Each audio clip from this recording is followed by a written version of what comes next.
My boss demanded to track every keystrokes a day, so I wrote a Python script that cost the company $45,000 in one weekend. I was staring at a flashing command terminal, watching my laptop's cooling fans scream like a dying jet engine, knowing I was actively costing my company $300 a minute. My boss had just mandated a highly invasive, keystroke-logging surveillance program to ensure we were actually working from home, so I decided to give him exactly the kind of data volume he was begging for. I work as a senior backend systems engineer for a mid-sized, cloud-based logistics firm. My job essentially consists of staring at thousands of lines of code, migrating massive databases, and ensuring our shipping APIs don't violently crash when a warehouse scans 10,000 barcodes at the exact same second. It is a job that requires deep, unbroken concentration. Some days, I might only type 300 lines of actual code, but those 300 lines are the result of 6 hours of reading architecture documentation and visualizing data flows in my head. I am not a transcriptionist. My value to the company is measured in the problems I solve, not the sheer volume of plastic keys I mash on my mechanical keyboard. Unfortunately, our newly promoted director of engineering, Greg, did not understand the fundamental concept of complex thought. Greg was the quintessential middle management parasite. He was a guy who contributed zero actual technical value but compensated for his incompetence by obsessing over metrics, spreadsheets, and arbitrary control. He wore pastel polo shirts that were one size too tight, drove a base model Porsche Macan he financed at an aggressive interest rate, and had a horrifying habit of breathing heavily into his headset microphone during morning stand-up meetings. Since we were a fully remote engineering team, Greg's entire existence was consumed by the terrifying paranoia that we were somehow relaxing in our own homes while he was forced to justify his inflated salary to the executive board. The nightmare started on a gloomy Friday morning. I was nursing my second black coffee of the day, trying to trace a vicious memory leak in our routing software, when a mandatory, company-wide calendar invite violently overrode my screen. The title was simply, Productivity Alignment and Security Protocol. I clicked into the Zoom call. Every single engineer's camera was forced on. Greg was sitting in his pristine home office, practically vibrating with smug, authoritative energy. Team, we are entering a new era of accountability, Greg announced, his voice echoing slightly off his minimalist walls. Effective immediately, IT has pushed a mandatory administrative update to all your company-issued MacBooks. We have partnered with Apex Monitor, a top-tier enterprise productivity tracker. This isn't just a time tracker, folks. This is a comprehensive visibility suite. I felt a cold, hard knot form in the pit of my stomach as I pulled up my system preferences. There it was. A brand new, undeletable background process devouring my CPU. Apex Monitor takes a webcam snapshot every 3 minutes, Greg continued, completely oblivious to the expressions of absolute horror blooming across a grid of 40 different webcams. It logs your active window time, records your mouse mileage, and most importantly, it acts as a comprehensive keystroke logger. Every single keystroke you make is encrypted and uploaded in real time to Apex Monitor's third-party cloud servers to generate a daily productivity heat map for my dashboard. This is a massive invasion of privacy, Greg, I hissed, leaning forward until my face filled the frame, the heat rising in my neck as my vision went blurry with rage. You're installing corporate spyware. We handle secure shipping manifests. You're beaming raw keystrokes to a third-party server. It's enterprise-grade encryption, Colton, he sneered, crossing his arms and rolling his eyes as if I were a child throwing a tantrum over a toy. And frankly, if you have nothing to hide, you have nothing to worry about. We pay for this software by the megabyte of data uploaded to their cloud, so I know exactly how much you're typing. If you aren't generating data, you aren't working. It is that simple. I want to see those keyboards smoking. That's when the real bombshell dropped. Greg leaned directly into his webcam, a nasty, triumphant little smirk playing on his lips. Because we have a massive server migration happening this weekend, I expect everyone to be heavily active. I've set up automated alerts. Anyone who falls below a baseline threshold of 15,000 logged keystrokes by Monday morning will be placed on an immediate performance improvement plan. No exceptions. Generate the data, or pack your bags. He terminated the call. I sat in the crushing silence of my apartment, staring at the little green light of my webcam, knowing that a piece of invasive corporate malware was currently taking a photo of my exhausted face. Greg was going to fire engineers for thinking instead of typing. He wanted raw data. He was obsessed with the idea of paying by the megabyte to monitor our physical outputs. I closed my eyes, took a long, deep breath, and felt a dangerous, icy calm wash over my entire body. I am a systems engineer. I understand API payloads, cloud storage architectures, and enterprise billing models better than Greg understands his own reflection. If Greg wanted a smoking keyboard, I was going to burn his entire dashboard to the absolute ground. At exactly 4:45 p.m. on Friday, while the rest of the team was miserably typing out useless documentation just to appease Greg's tyrannical quota, I opened a completely blank, hidden notepad file on my secondary monitor. Then, I opened PyCharm, my integrated development environment. I didn't write company code. I wrote a digital sledgehammer. I started by importing Pyautogi, a robust Python library designed for graphical user interface automation. It allows a script to artificially control the mouse and keyboard, simulating human input at the operating system level. But I wasn't going to simulate a human. I was going to simulate a deity. I spent 10 minutes downloading massive, plain text files from open-source internet archives. First, I downloaded the complete, unabridged text of J.R.R. Tolkien's The Fellowship of the Ring. Then, The Two Towers. Then, The Return of the King. But that wasn't enough. I needed variety. I needed chaos. So,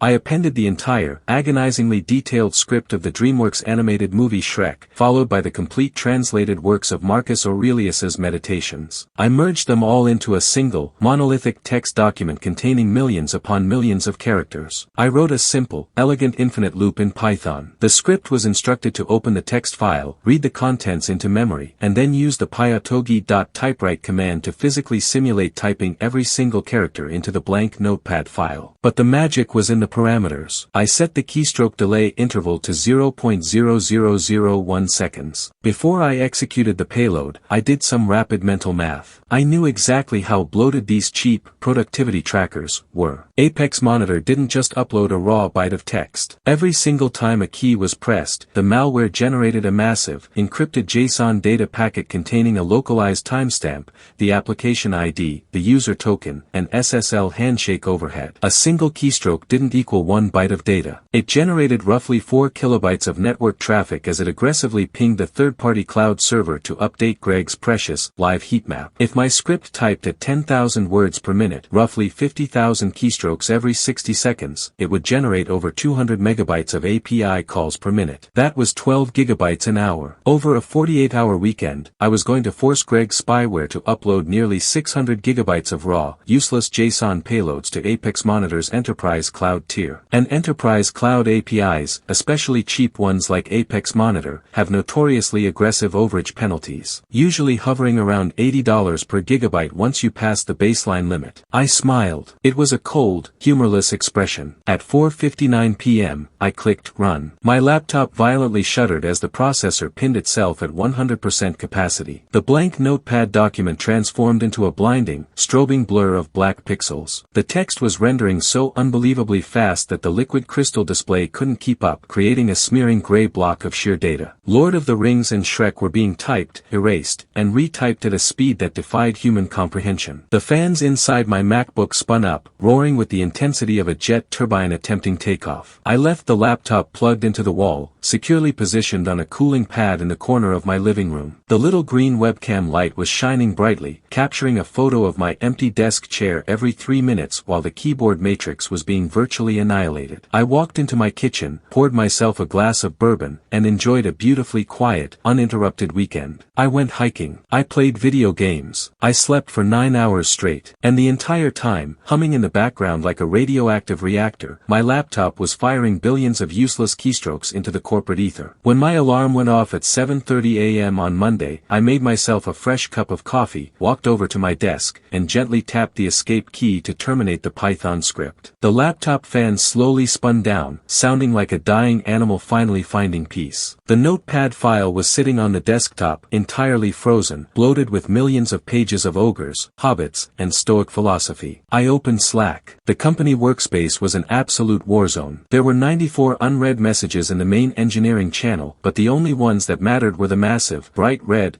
@channel, tags from our chief executive officer, Richard. Richard was a terrifyingly quiet, calculating man who rarely involved himself in the day-to-day operations unless something was catastrophically wrong. The first message from Richard was sent at 3:14 a.m. on Sunday. Greg, why is the Apex Monitor monitor billing portal sending automated text messages to my personal phone. Call me immediately. The second message, sent at 6 a.m. on Monday. Greg, I have frozen all company credit cards. Get into the emergency executive Zoom room right now. My personal messages were blowing up. My co-workers were frantically messaging me, asking if we were under a cyber attack. I took a slow, deliberate sip of my coffee, feeling the warm liquid settle in my stomach as I clicked the link to join the emergency all-hands meeting Richard had just scheduled for 8 a.m. sharp. I entered the Zoom room. Every single employee was already there, dead silent. Richard was sitting in the center frame. His face was a mask of pure, unadulterated fury. A massive, purple vein was actively throbbing against his temple. Greg was in the top right corner. He did not look smug. He did not look authoritative. His slicked back hair was a chaotic, disheveled mess, his face completely drained of blood, resembling wet parchment. He looked like a man who was actively witnessing his own execution. I want everyone to listen to me very carefully, Richard began, his voice dropping to a terrifying, deadly whisper that seemed to rattle the speakers of my laptop. Our company operates on tight margins. We utilize structured cloud architecture. We do not throw money into a furnace. Can anyone tell me why, exactly? I woke up this morning to an automated invoice from Apex Monitor, a software I did not approve, for $45,680 in weekend API overage fees. Nobody breathed. The silence was agonizing. Greg, Richard barked, the sound cracking like a physical whip across the digital space. Explain to the entire company how your unauthorized productivity initiative managed to upload nearly 600 gigabytes of plain text to a third-party server in 48 hours. What the hell were they typing? I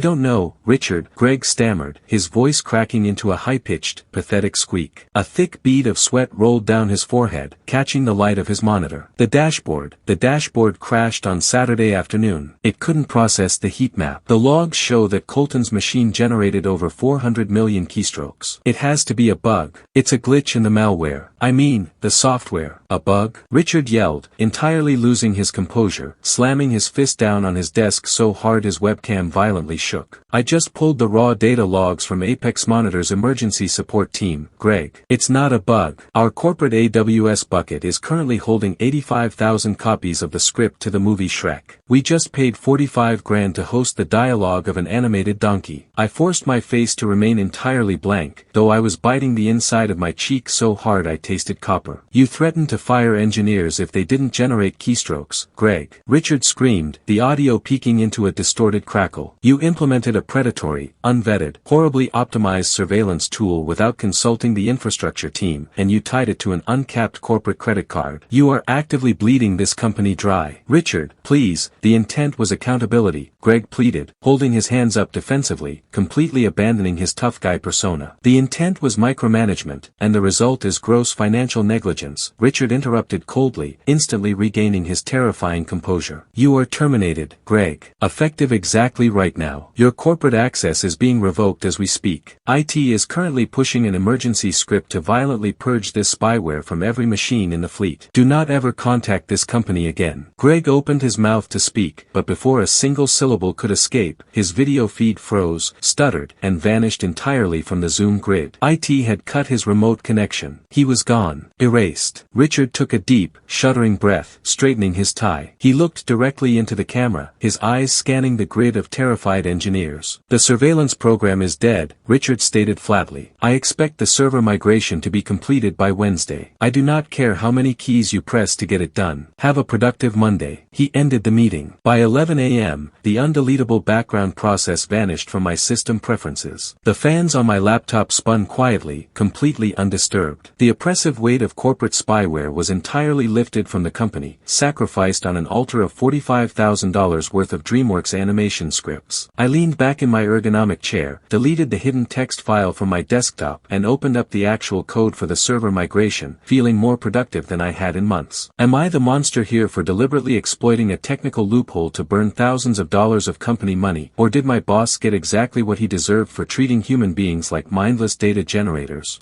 If you have made it this far and want to see more videos like this, then kindly subscribe and turn on notifications so you may never miss another story like this.